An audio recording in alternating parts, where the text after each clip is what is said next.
नमस्कार बच्चों। जो पहले लेसन के अपने आंकिक प्रश्न थे उन पर अपन आगे बढ़ते हैं आज की क्लास में। देखो, पहला क्वेश्चन है अपने, इसमें लिखा हो वायु में एक दूसरे से 30 सेंटीमीटर की दूरी पर रखे दो छोटे आवेशित गोलों पर क्रमशः 2 गुणा 10 की घात -7 और 3 गुणा 10 की घात -7 कूलाम आवेश है, तो उनके मध्य बल ज्ञात करो।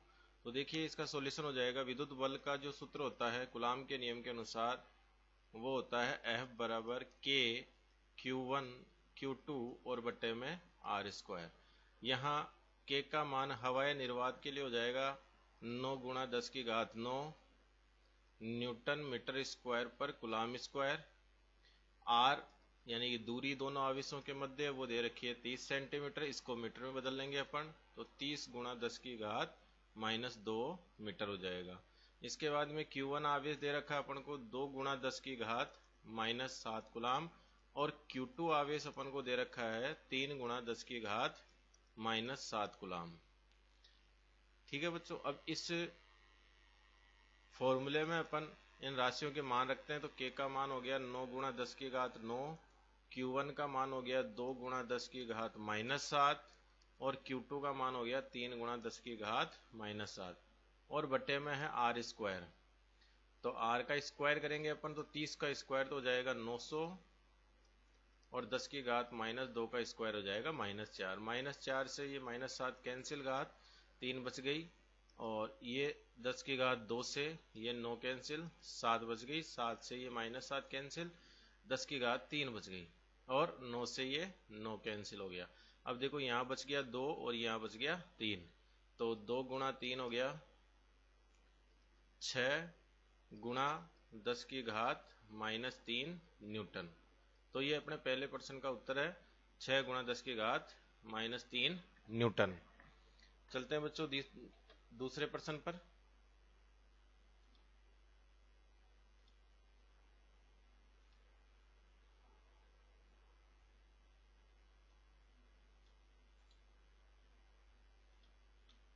तो दूसरे प्रश्न में अपने पास है कि ए भुजा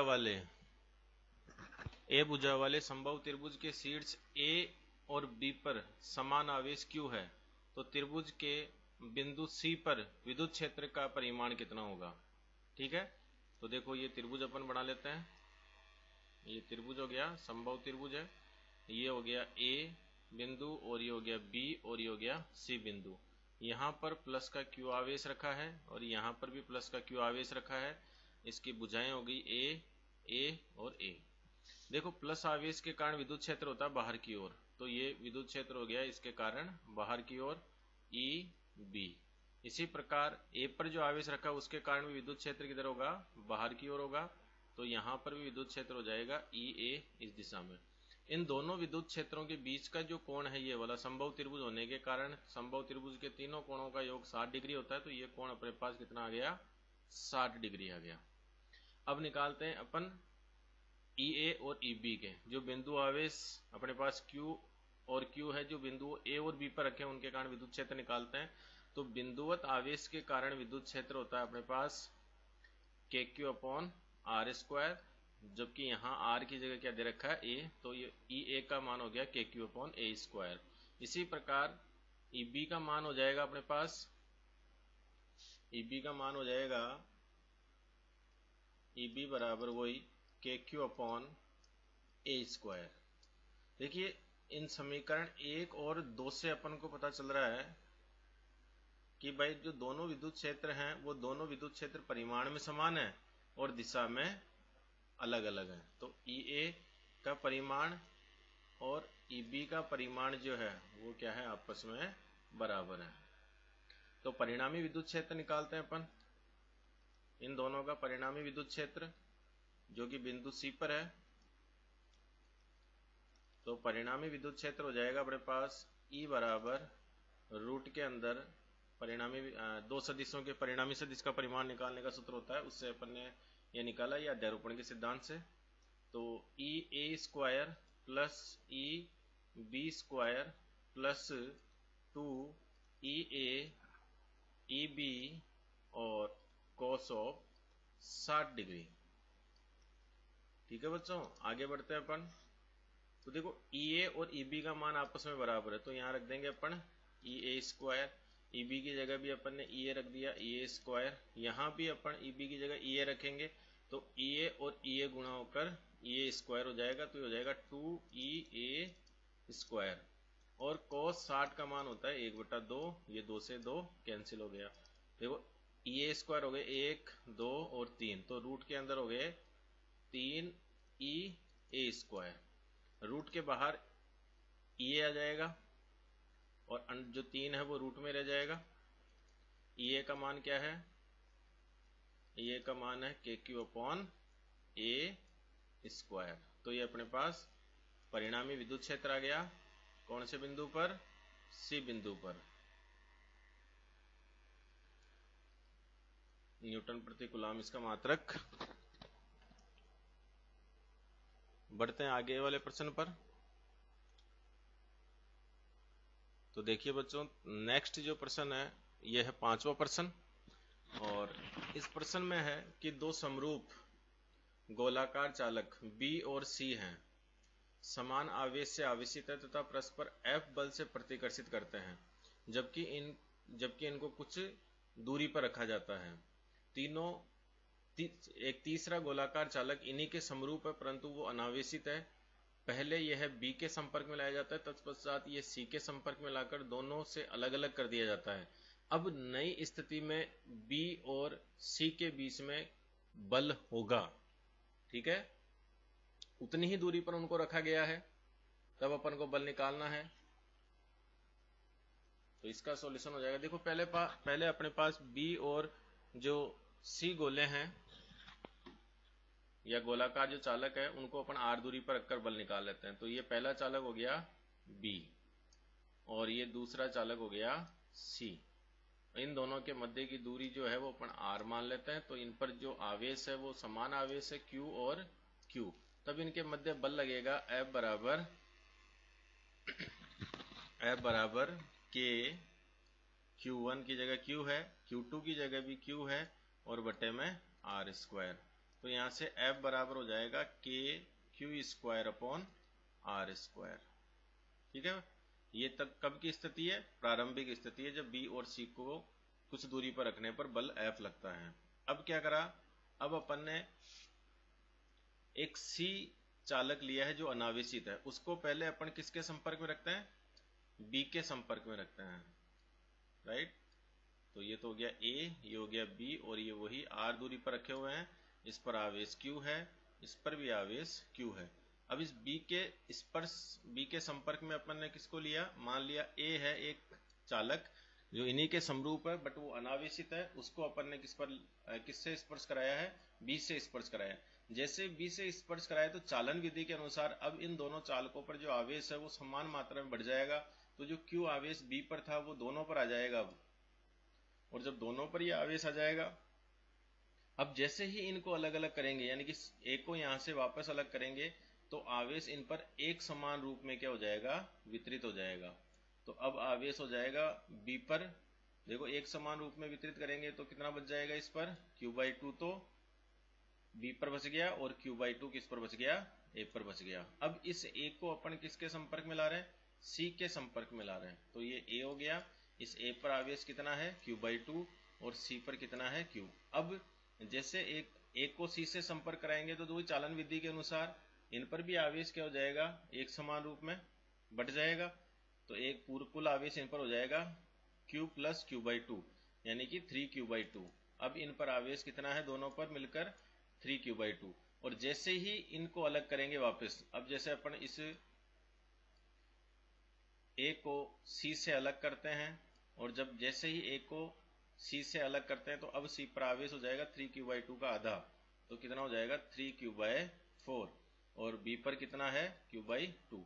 अब इनके मध्य बल निकालते हैं, तो अब इनके मध्य बल आ जाएगा अपने पास F बराबर K Q1 की जगह हो जाएगा Q/2, Q2 की जगह हो जाएगा 3Q/4 एंड बटे में आ जाएगा वही दूरी R स्क्वायर। F बराबर, देखो K, ये 3 जो है उसको आगे ले लेते हैं, 3KQ स्क्वायर देखो नीचे बटे में देखो यहाँ पर 2 है, यहाँ पर 4 है, तो 4 दूनी 8 हो गए, तो ये 8 यानी 8 आर स्क्वायर। तो K Q square upon R square का मान तो कितना हो गया अपने पास, एफ हो गया, जो कि प्रारंभिक स्थिति में बल लग रहा था। तो अब नई स्थिति में बल कितना आ गया अपने पास, 3/8 एफ। पहले वाले बल का इतना गुना जो बल है वो चेंज हो जाएगा। ठीक है बच्चों, ये 5वां क्वेश्चन था। आगे बढ़ता है।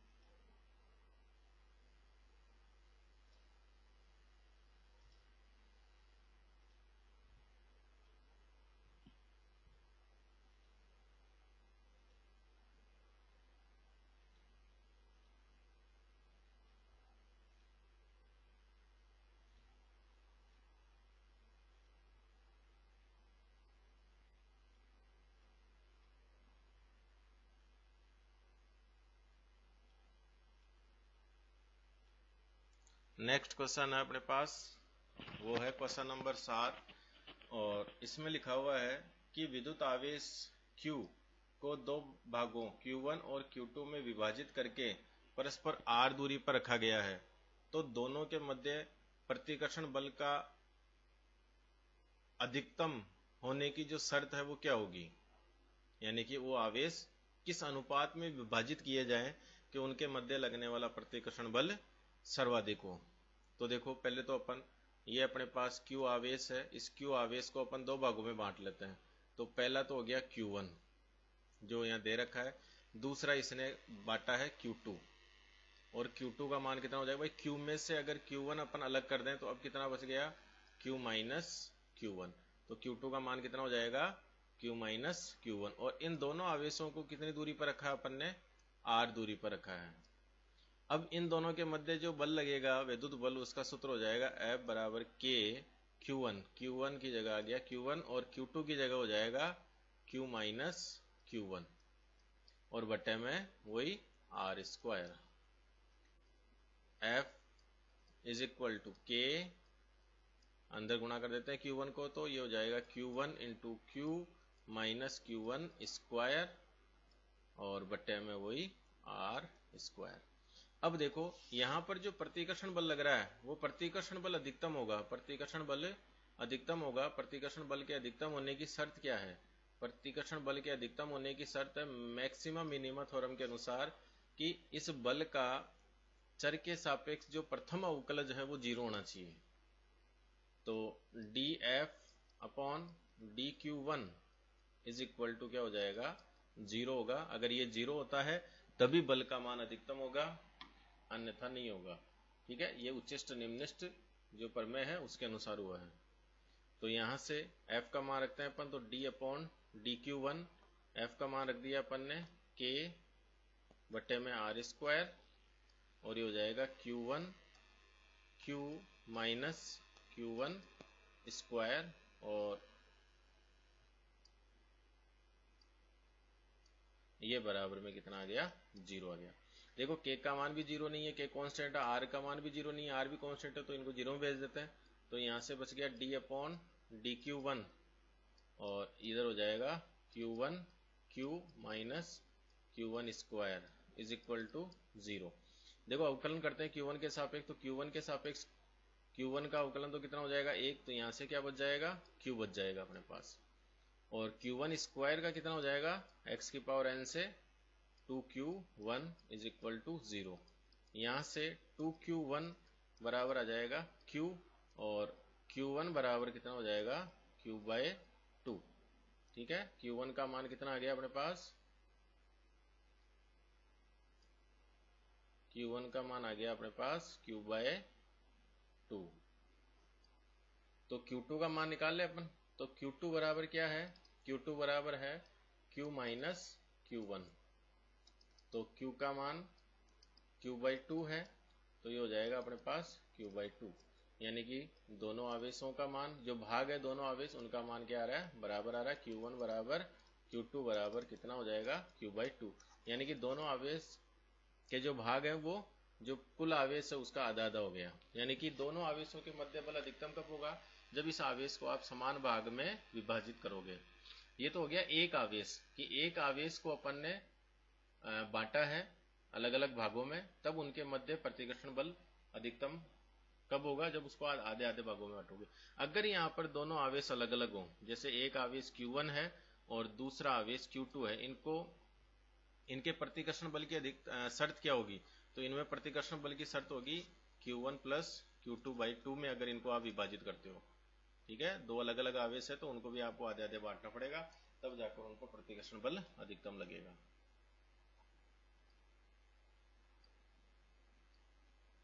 नेक्स्ट, आगे क्वेश्चन पर बढ़ते हैं।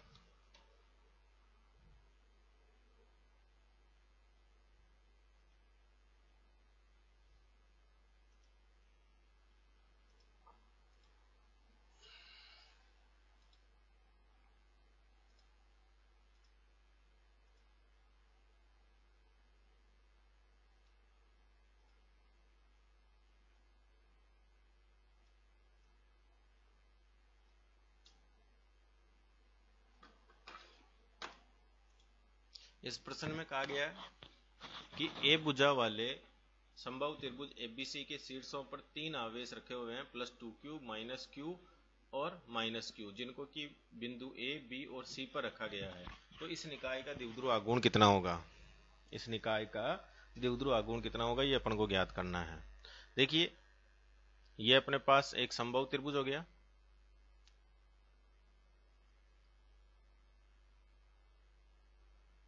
ये समबाहु त्रिभुज है। ये बिंदु बी, ये बिंदु सी और ये बिंदु हो गया ए।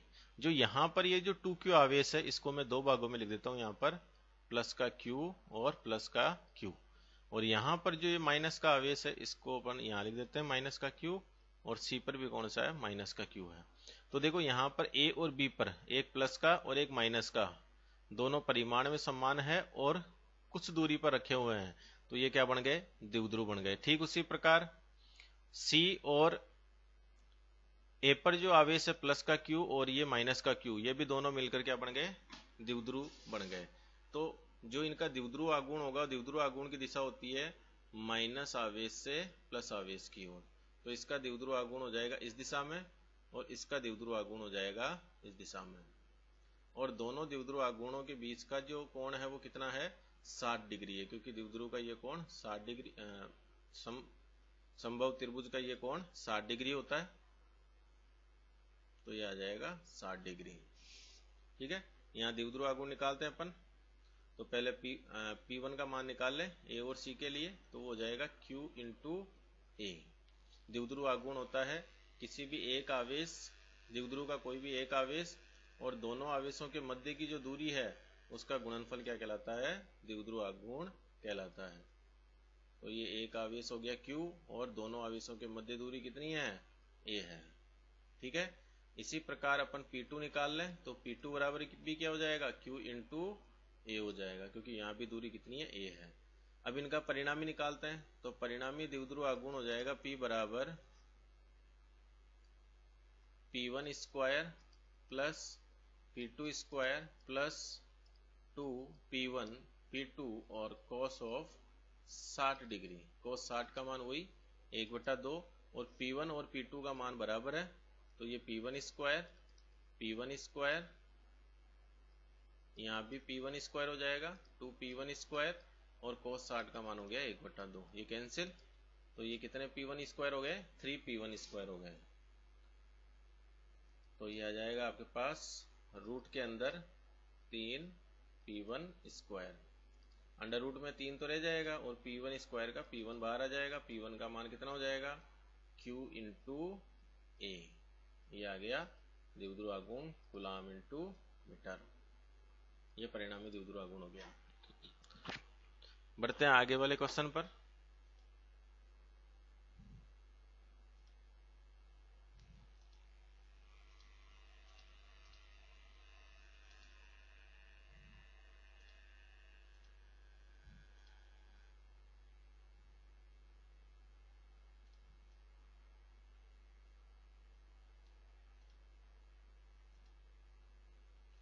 नेक्स्ट जो क्वेश्चन नंबर 12 है ये। इसमें लिखा हुआ है कि दो बिंदु आवेश Q1 और Q2 के मध्य दूरी 3 मीटर है।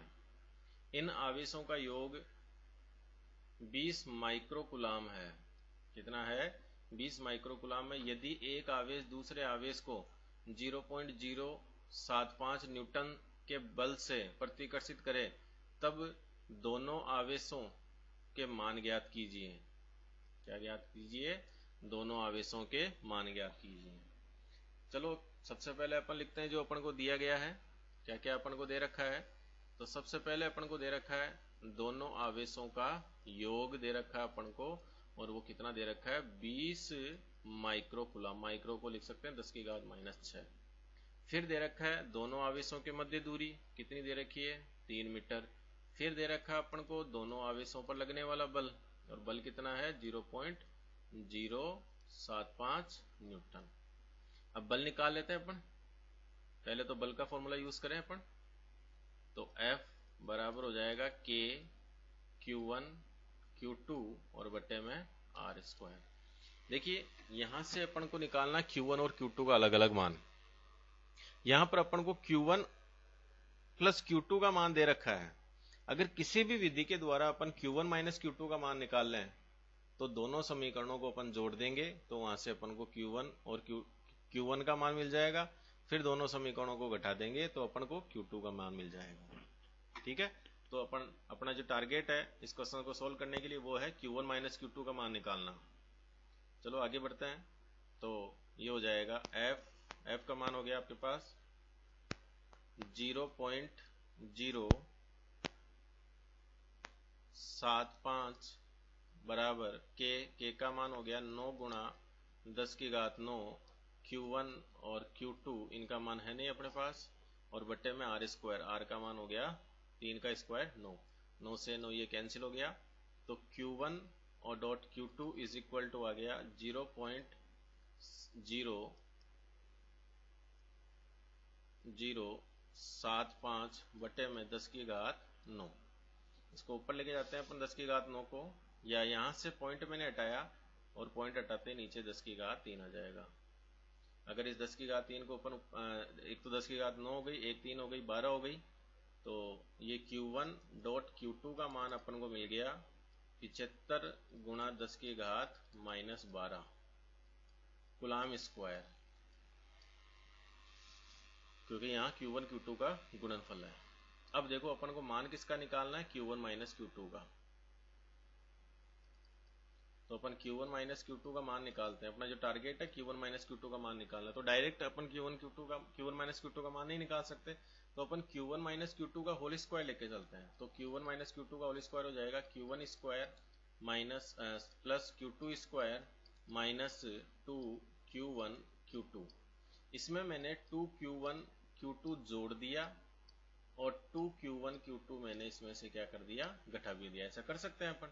तो देखो ये माइनस का 2Q1 Q2 माइनस का 2Q1 Q2 4Q1 Q2 हो जाएगा। तो ये Q1 माइनस Q2 का होल स्क्वायर बराबर Q1 square plus Q2 square plus 2Q1 Q2 minus 4Q1 Q2। देखो Q1 square plus Q2 square minus plus 2Q1 Q2, ये Q1 plus Q2 का whole square बन गया। तो ये हो जाएगा Q1 माइनस Q2 का होल स्क्वायर बराबर Q1 प्लस Q2 का whole square minus 4Q1 Q2। Q1 plus Q2 ये रहा, वैल्यू है अपने पास समीकरण 1 से। मान रखते हैं अपन, तो हो जाएगा 20 का स्क्वायर 400 गुणा 10⁻⁻12 माइनस 4 Q1 Q2 का मान हो गया 75 गुणा 10⁻⁻12। सोल्व करते हैं यहाँ से, तो ये हो गया 400 गुणा 10⁻⁻12 माइनस 300 गुणा 10⁻⁻12। ये घटाने पर अपन को मिल रहा है 100 गुणा 10⁻⁻12 कुलाम स्क्वायर। Q1 माइनस Q2 का होल स्क्वायर अपन को भी मिल गया। अगर Q1 माइनस Q2 निकालेंगे तो यहाँ से स्क्वायर हटाएं, तो Q1 माइनस Q2 बराबर आपके पास आ जाएगा 10 गुणा 10 की घात माइनस 6 गुलाम। ये समीकरण नंबर आ गया 3। समीकरण 1 और 3 को जोड़ दो तो ये समीकरण 3 हो गया। 1 लिखते हैं Q1 प्लस Q2 और ये बराबर हो गया 20 गुणा 10 की घात माइनस 6। इनको जोड़ते हैं अपन तो देखो जोड़ते ही Q2 से Q2 कट गया, Q1 और Q1 हो गया 2Q1 और ये इधर हो गया 10 और 20 30 गुणा 10 की घात माइनस 6। यहाँ से Q1 निकालूंगा तो Q1 बराबर हो जाएगा 15 गुणा 10 की घात माइनस 6 गुलाम। ये किसका मान आ गया अपने पास? Q1 का। देखो टोटल कितने थे? टोटल दोनों आवेशों का योग कितना था? 20 माइक्रो गुलाम। कितना था? 20 था। 20 में से Q1 15 है तो Q2 कितना बच गया? 5 गुणा 10 की घात माइनस 6 गुलाम। ठीक है बच्चों, बढ़ते हैं अगले क्वेश्चन की ओर।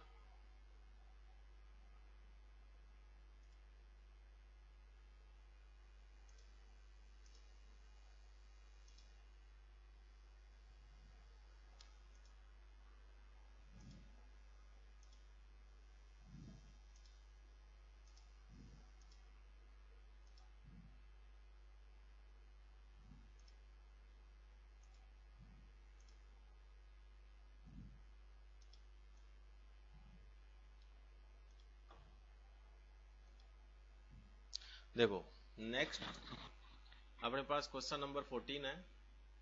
दो समान बिंदुवत आवेश Q जो परस्पर कुछ दूरी पर रखे हैं को मिलाने वाली रेखा के मध्य में अन्य आवेश Q रखा गया है। Q का मान एवं प्रकृति ज्ञात कीजिए कि निकाय किसमें रहे? संतुलन में रहे।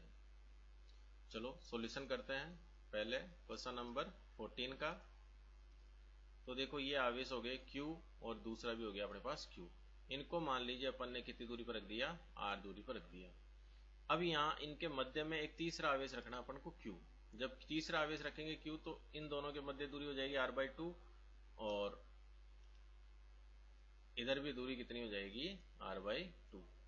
अब निकाय संतुलन में कब रहेगा? निकाय संतुलन में तभी रहेगा जब बलों का योग 0 हो निकाय के लिए। तो देखो यहाँ पर पहला कैपिटल Q और स्मॉल q के मध्य लगने वाला बल और दूसरा कैपिटल Q और कैपिटल Q के बीच में लगने वाला बल अगर 0 हो जाता है, दोनों बलों का योग 0 हो जाता है तो निकाय संतुलन में रहेगा। तो पहले अपन स्मॉल q और कैपिटल Q जो आवेश है उनके मध्य बल निकालते हैं तो वो हो जाएगा F1 बराबर K Q1 की जगह तो हो गया कैपिटल Q, Q2 की जगह हो जाएगा Q स्मॉल बटे में दोनों के बीच की दूरी का स्क्वायर तो R²/4। तो F1 बराबर आ जाएगा 4KQ बटे में R²। इसी प्रकार अब कैपिटल Q और इधर जो कैपिटल Q है इसके बीच में बल निकालते हैं तो इसके बीच में बल हो जाएगा F2 बराबर K Q1 की जगह Q कैपिटल Q, Q2 की जगह भी और दोनों के बीच की दूरी का स्क्वायर। तो दोनों के बीच की दूरी कितनी है? वो ये R है। तो ये F2 बराबर हो जाएगा K Q² बटे में R²। देखो संतुलन के लिए या साम्य अवस्था के लिए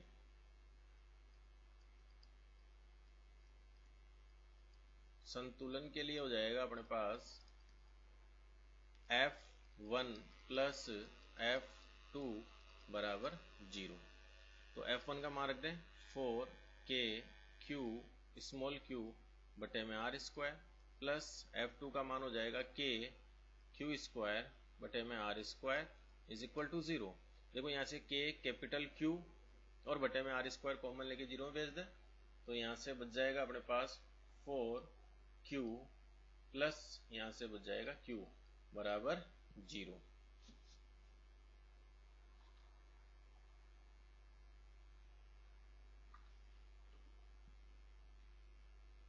4Q यहाँ से Q का मान निकाले अपन तो 4Q बराबर हो जाएगा माइनस का कैपिटल Q और Q बराबर हो जाएगा माइनस का Q/4।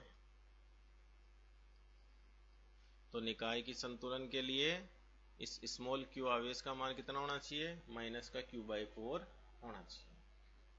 ठीक है बच्चों, ये क्वेश्चन नंबर 14 था। अब क्वेश्चन नंबर 15 की ओर बढ़ते हैं अपन।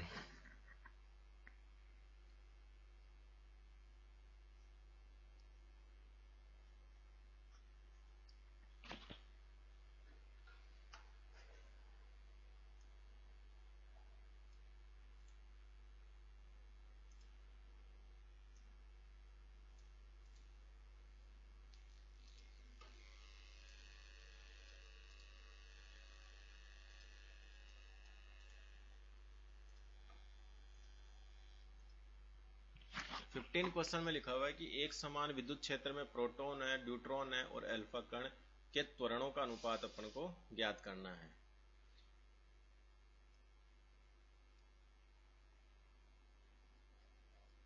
तो देखो, प्रोटॉन प्रोटॉन का आ जाता है हाइड्रोजन की नाभिक, ड्यूट्रॉन ड्यूट्रॉन होता है हाइड्रोजन का समस्थानिक, और अल्फा कण होता है हीलियम की नाभिक।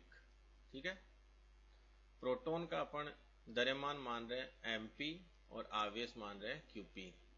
ड्यूट्रॉन का अपन द्रव्यमान मान रहे हैं md और आवेश मान रहे हैं qd। अल्फा कण का द्रव्यमान अपन मान रहे हैं अल्फा m अल्फा और इसका आवेश मान रहे हैं q अल्फा। अब इन दोनों के अपन इन तीनों के द्रव्यमान और आवेशों में रिलेशन निकालते हैं। तो इनमें देखो, आवेश प्रोटॉन में एक प्रोटॉन के बराबर है, ड्यूट्रॉन में भी एक प्रोटॉन के बराबर है, हीलियम में दो प्रोटॉनों के बराबर है। ठीक है, तो QP प्रोटॉन का आवेश आ गया। अगर अपन बात करें QD की, तो QD का जो मान है वो भी QP के बराबर होगा, क्योंकि आवेश बराबर दोनों में। और तीसरा है अपने पास Q अल्फा देखो, दो गुना है, प्रोटॉन का डबल आवेश है, तो इसको अपन लिख सकते हैं 2QP। अब द्रव्यमान पर चलते हैं। प्रोटॉन का द्रव्यमान तो हो गया mp। ड्यूट्रॉन का जो आवेश है वो प्रोटॉन के आवेश का डबल है, द्रव्यमान का डबल है। ड्यूट्रॉन का जो द्रव्यमान है वो प्रोटॉन के द्रव्यमान का डबल है। तो यहां से md बराबर हो जाएगा अपने पास 2mp। फिर अपने पास m अल्फा की बात करें, तो अल्फा कण का या हीलियम की नाभिक का जो द्रव्यमान है वो प्रोटॉन का 4 गुना है, तो ये हो जाएगा अपने पास 4mp। ठीक है, अब इनके त्वरणों पर चलते हैं अपन। तो विद्युत क्षेत्र में अपन ने पहले भी क्वेश्चन निकाल रखा है। तो विद्युत क्षेत्र में जो त्वरण होता है, तो त्वरण का सूत्र आता है अपने पास A बराबर QE/m। अब अपन अलग अलग कणों के लिए निकालते हैं इसको। तो सबसे पहले प्रोटॉन के लिए बात करें, QP AP is equal to QP E/mp। Deuteron के लिए बात करें तो AD बराबर आ जाएगा QD E/md। अल्फा कण की बात करें तो A अल्फा बराबर आ जाएगा Q अल्फा E/m अल्फा।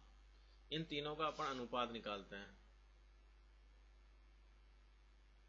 तो इनका अनुपात हो जाएगा AP is to AD is to A alpha is equal to QP E/mp is to QD E/md is to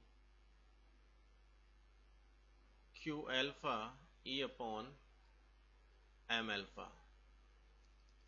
देखो, QP अपने स्थान पर, E और MP, QD का मान QP के बराबर है, but MD is equal to 2mp पहले अपन ने निकाल रखा है। और Q alpha is equal to हो जाएगा 2QP E/4mp। देखो, QP E/mp से ये पद कैंसिल हो गए,